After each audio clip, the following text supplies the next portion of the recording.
Good morning. Welcome to Energy Works. So we're talking about being loved to our heart's desires. So what does that mean for you? How would you like to be loved? How is it important for you to be loved? And who do you want to be loved by? What's your love language? So these are some of the things that we might want to ask ourselves what the deal is. So what is it that your heart desires? What is it that's so important to you and you're not really getting what you want from your heart and also from perhaps the people that love you? How would you like it to be different? We mentioned earlier, what is your love language? So if, as a little refresher, the love languages are gifts, quality time, words of affirmation, acts of service, and touch. So how is it that you would like to be shown love? So for me personally, I like to be told that I'm doing a good job, or, to get a card or something like that to me is very encouraging. So how for you is it good to be shown love? All right, so let's go into our third chakra, because this is about our power or our belief that we can put things into action. So self-consciousness comes up. And I guess there's a certain self-consciousness about asking for what we want or believing that we can have what we want. So that can be tricky in itself. All right, so let's go also into the sixth chakra. And in the sixth chakra, we've got overwhelm. And sometimes things can all seem like they're way too much. So it's hard for us to be able to know, exactly what to do. So if you've thought about how you like to be shown love, how does that look? So sometimes it might be someone cooks a meal for you, or it might be that someone buys a gift, or someone writes you a nice card, or someone just chooses to come and hang out with you, or, you go and have a little picnic together. Some of those things can be how you feel you're shown love. So how do you like to be shown love? Let me know. And if you're having a difficulty with this at the moment, where in your body is it talking to you? All right, blocked mental creativity. Yeah, some people feel like they get a bit blocked at times. What is it that you'd really like to do, and what would help you unblock yourself? All right, so reactions to feelings are coming up. Being anxious over the details. So if you were to think now, all right, where in my body am I feeling that lack of love? Where would your body tell you? All right, so let's look up turmeric oil. All right, so turmeric imbues the heart with courage, imbues the soul with courage, and lends the strength to turn what seem like unconquerable obstacles into navigable paths.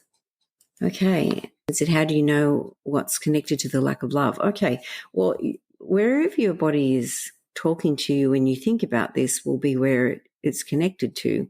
And, whatever part is singing to you is probably where you need to tune in to see what it's having to say.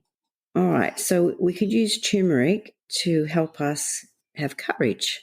And sometimes it takes courage to believe that we can be loved in the way that we wanted to be loved, because, whether it's from childhood or from previous experiences or current experiences, even where we feel like we're not loved in the way that we would like to be loved.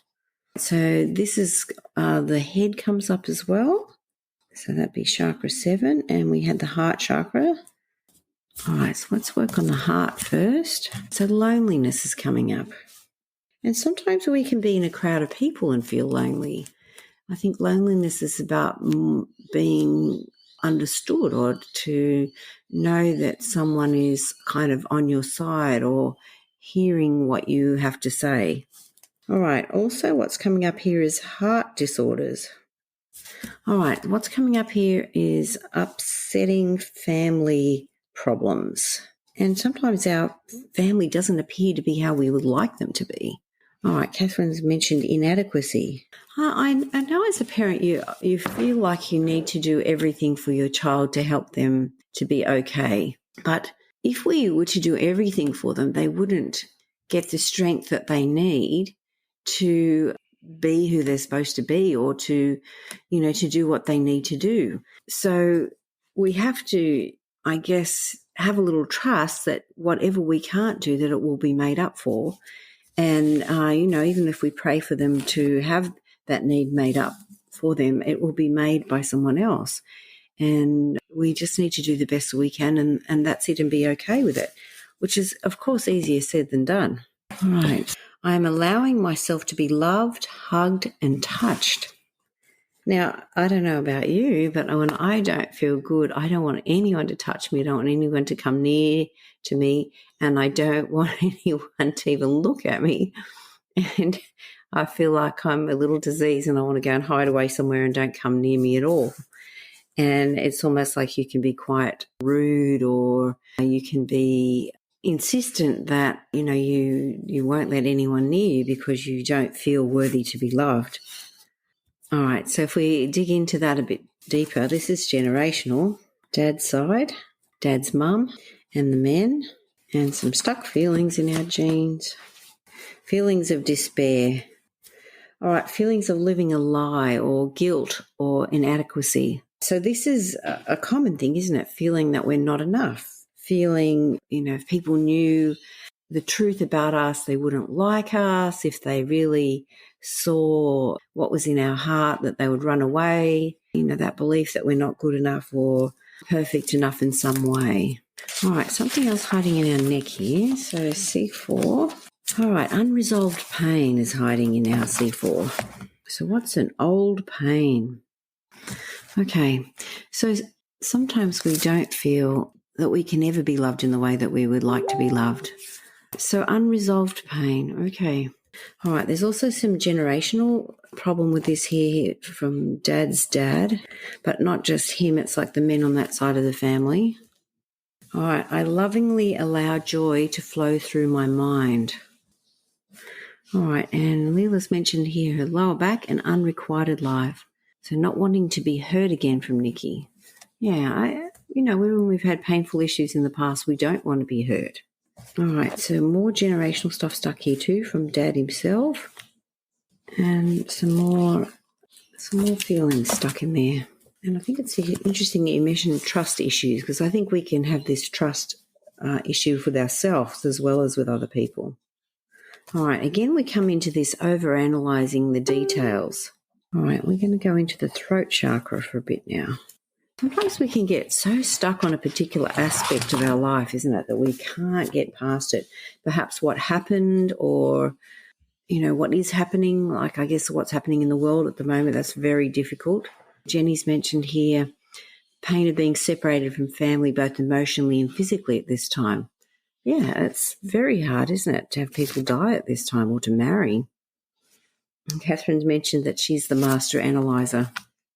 I think we all can be master analyzers, especially when we're trying to take the blame on ourselves or trying to prevent bad things from happening in our family.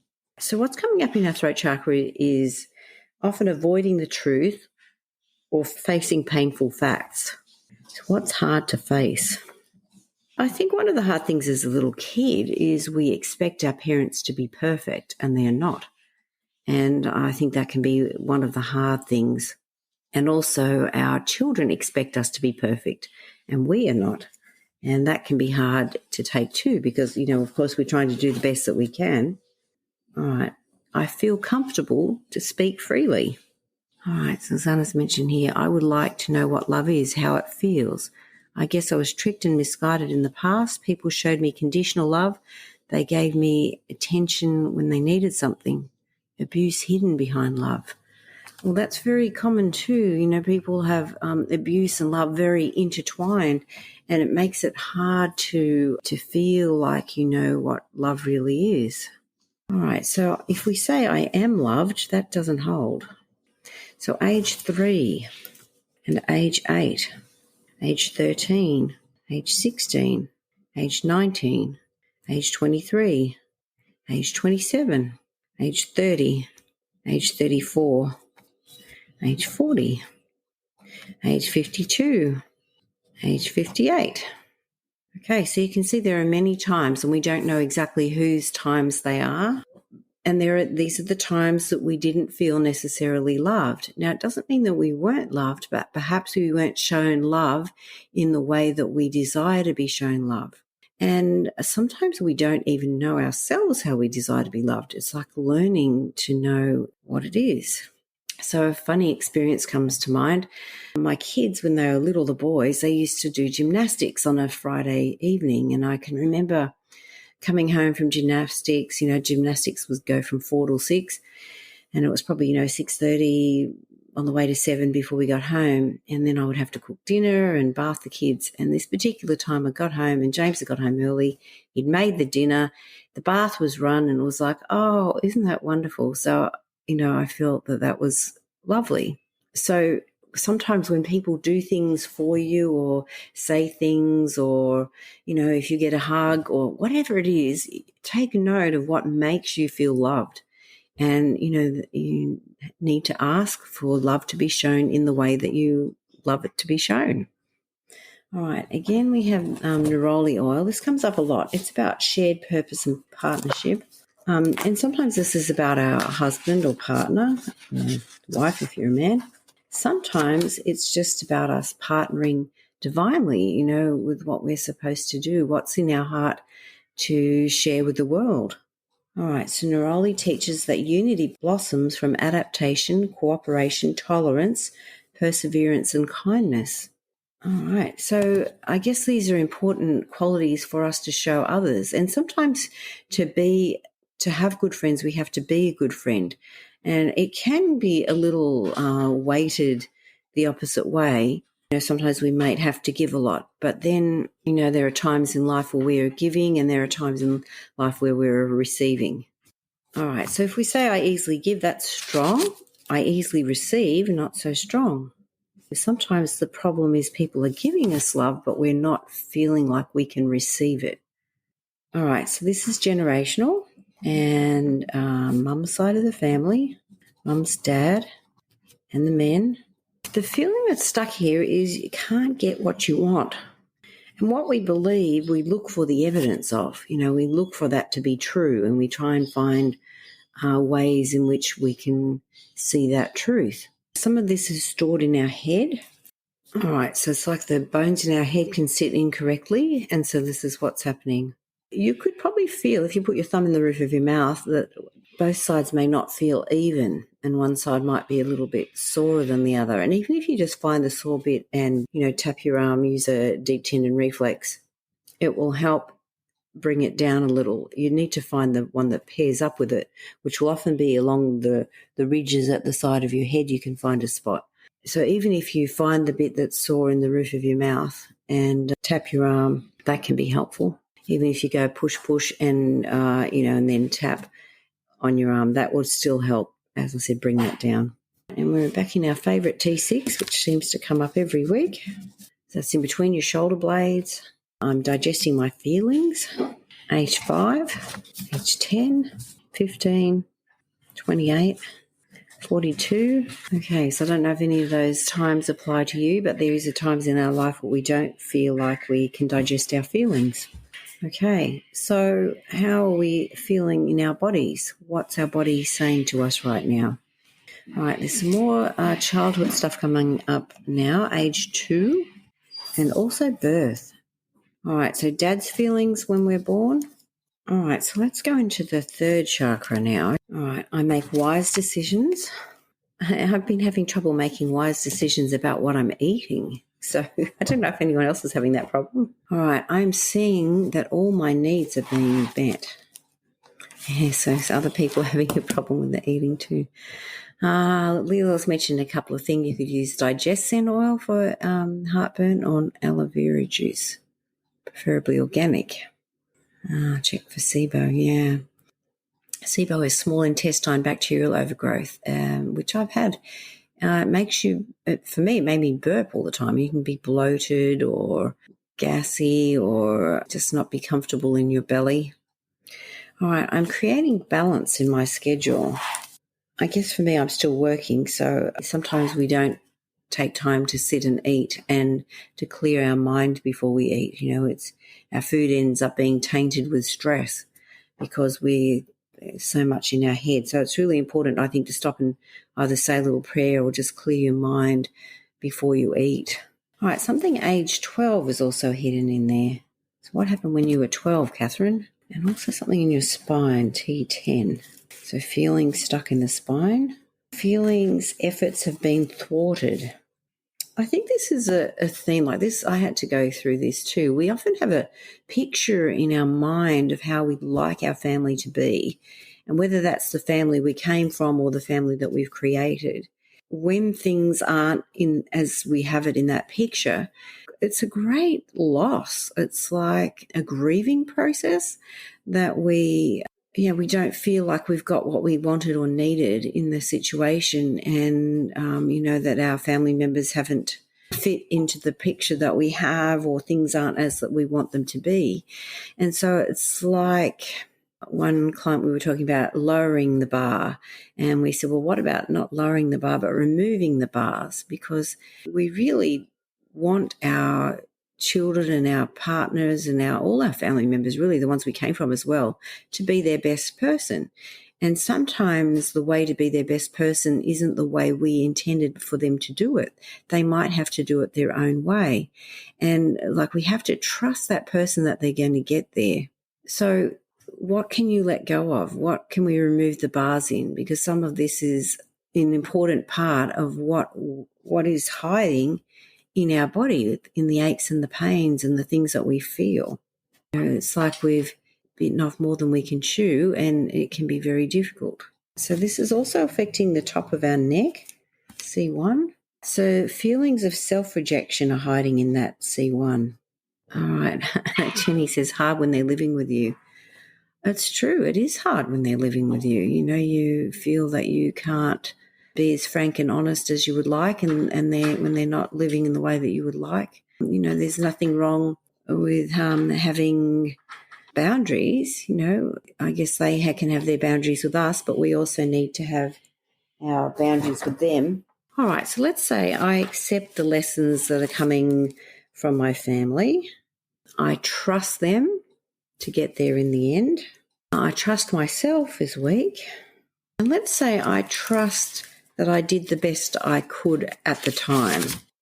All right, so some generational stuff hidden in that one too, from dad's side of the family, both men and women. And age 4, so not sure what happened to you when you were 4, but that's what comes up as well. And maybe for someone else when they're 4. All right, C5's coming up. So C5 is like our sugar circuit. So when we eat too much processed foods, that can blow out. And let's say I'm okay without sugar. A time of birth comes up. All right, and I guess the original representative sugar to us would be breast milk, isn't it? Or, being fed milk. That's quite sweet.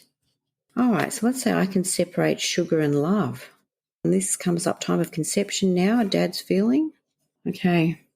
Yeah, I know. We all use sugar, I think, to stuff our feelings down. So it's important to understand what we're doing and why we're doing it, isn't it? Have a little square of something, but go and sit with a notebook and talk to yourself and ask how old you are and, what's the problem. All right. So still in that third chakra, which is about our personal power. So feeling exhausted is hiding in here. And when we're tired, we want to eat. All right, DNA patterns that draw energy from mother and others instead of God or source.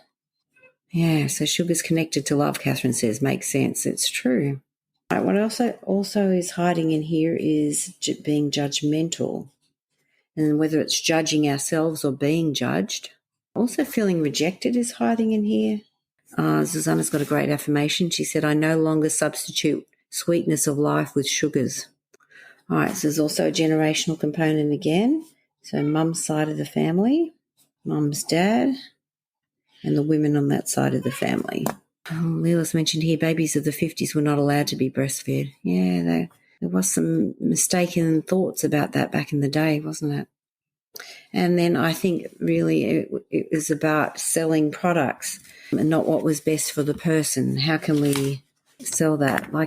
in some third world countries, they would have pictures of bottle-fed babies that were really big and fat and healthy, and the breastfed babies looking all scrawny and horrible. So they're, teaching people to buy in the belief that the breast milk wasn't going to be good enough or give the children what they need. All right, I'm taking the necessary action to move forward now. And I guess this is about, like, if we're talking about breast milk and breastfeeding too, this is about being nurtured, isn't it? And, we're no longer going to be breastfed, but we can still nurture ourselves and show ourselves love. Now, for many women, this is a big problem. We tend to not give ourselves time to sit and eat. We tend to not give ourselves time to mix with friends, or time to just relax, or time to be in nature, or, time to read a book. So self-love, I think, is really what's important here. Now, Susanna's got a lovely affirmation. I no longer take sugar as a form of rewarding myself. I rather choose what can enrich my body and mind. And it's probably true. Sometimes we just need to go to bed. I tend to want to eat at night because I still have more things to do, and so I want to eat because I'm tired, when I should really just say, no, that's it, done for the day. So let's say I know when to say no. If I say to myself as weak, to others as strong. So you can say no to others but not to yourself. All right, so how are we going with the parts of our body that were talking to us? All right, now something hiding in our back, L4. All right, so what's coming up in this L4 is a fear of failure. So the thing with failure is sometimes we're so scared that we might fail that we don't want to try anything. But if we don't try something, we'll always have that feeling that we should have had a go. And I think regret is way worse than having a go and not succeeding, or even if you try something doesn't work one way, you can try another way. And if you're really, strong about it, is to keep persisting until you are successful. Feel of failure on mum's side. All right, if we say I'm safe with success, that's week 2. And what is success to you? How does success look? All right, this is generational again, dad's side. Just dad himself. Yeah, sleeping's issue big time. And see, that, of course, is going to connect in with the sugar, isn't it? Because then we're awake at night and our gut's not going to be good, and so that will disturb our liver. So we'll wake between 1 and 3. Or sometimes it can affect lungs, so that's 3 to 5. Or bowel, it was 5 to 7. All right, so something else about success is our generational from mum's side, mum's mum, and the men on that side of the family. All right, so we're going to go into the 8th chakra now. So the 8th chakra is below the 1st chakra, and it connects us actually into the earth. It's like a meter into the ground. And sometimes we're not grounded and we're not connected to the earth, and we're in our heads lost. All right, chakra 8, being flighty and easily distracted. Yes, I think when we feel ourselves going round and round in circles, we need to stop. Go and put our feet in the grass, or if it's cold, hold your pot plant, or even if you look at nature or look outside the window at the night sky or the morning, connect yourself back to the earth. So surrounding ourselves by man-made objects is a problem. All right, so what's coming up here too is eating raw foods straight from the garden, which is great, isn't it? Because then you know exactly what's in the soil and that what you've put on it, and that it's beautiful. All right, so affirmation that comes up here is I make a difference. And I think we all make a difference. Sometimes we may not be recognised. Sometimes our family fail to recognise that we do make a difference. So age 7 comes up, age 11, age 20, age 32, 40, 50. All right. Okay, so I guess being in tune with the planet and feeling like you can make a difference. And even if you just start making a difference in your own garden or in your own home, that's really important. That's important for you to do that. All right, lots of feelings hiding underneath. So we'll just take a big breath in and release all that, and we'll send all Whatever we've cleared that we want to send off to other family members or people, we'll send that off with love, hoping that anything that's come up from that will help them to address the things that are hiding in their lives. So I'm loved, I'm valued, I'm nurtured, I love myself, I'm successful, I'm safe with success, I allow myself success. They're all strong now. Okay, thank you for those that jumped on the call and for those that support. Thank you for the suggested topic about being overlooked. This was the opposite of being overlooked, being loved to our full heart's desire. So may you feel loved this week, and even if you have to show that love to yourself, that's very important. Okay, thanks for the hearts and the thumbs up. I hope you have a good day.